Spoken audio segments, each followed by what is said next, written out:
your referee, Howard Foster.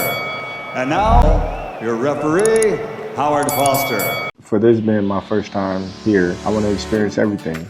There is the offer. Of course, I'm definitely happy to be here. What I wish to see is definitely all that I can see. It's a long journey. You got to keep fighting. It's a fight every day, but you got to keep fighting inside the ring and outside the ring. Stay patient, but not too patient. Learn all they can learn.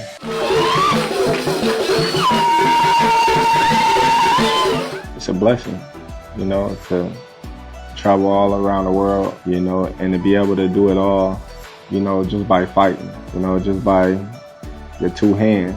Everything that I've been through in my whole life journey has led me to be where I am right now. And I always say everything happened for a reason. So for that reason, God is blessing me to be able to share, you know, my knowledge, my skills, and my presence with others. Karibu Tanzania. Asante sana. Of sports, we are so proud to host you here in Tanzania with your family as one of our proud influencer and an icon in the global sport of boxing.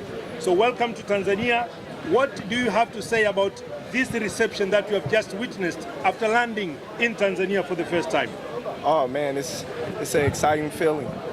You know, I appreciate everybody for coming out and showing love and support. You know, and I can't wait to, you know, witness Tanzania. Okay, what the hardest truth about boxing to you? What's the what? The hardest truth about boxing. You to be undefeated, defeated in... It's hard as shit. That's the hard truth. Nothing's easy. You know, you gotta work very hard. It's very tough.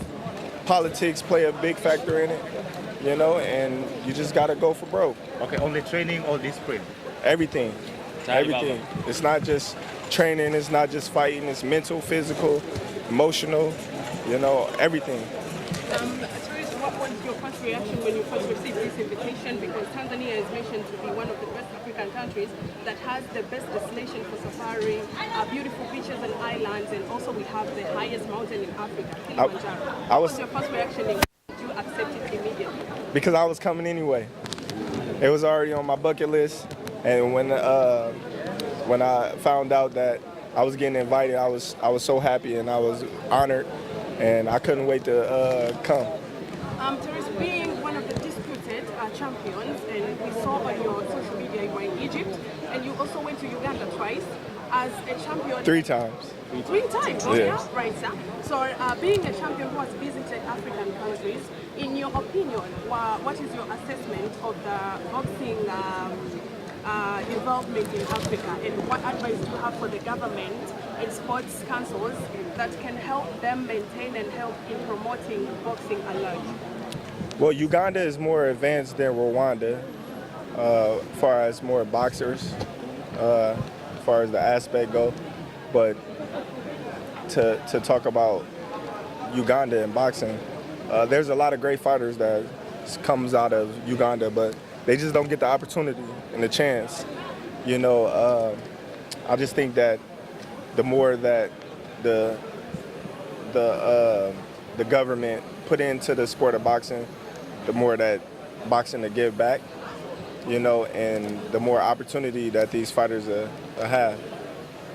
Last one, you've beaten champions and over champions in all levels. Is there anyone who genuinely made you nervous before a fight? I'm nervous at all my fights. You know, it's boxing, anything can happen. You know, we putting our life on the line every time we go out there and perform and entertain the fans. So, you know, for that matter, I'm always nervous because you never know if you're gonna walk out the ring like you walked in. Terence, your views about Gamboa's fight. You say that it was a tough one fight. Yeah, it was a tough fight. You know, that was a tough fight earlier in my career, where I had to figure them out and along the way, and fight the adversity that I had to fight against being hurt.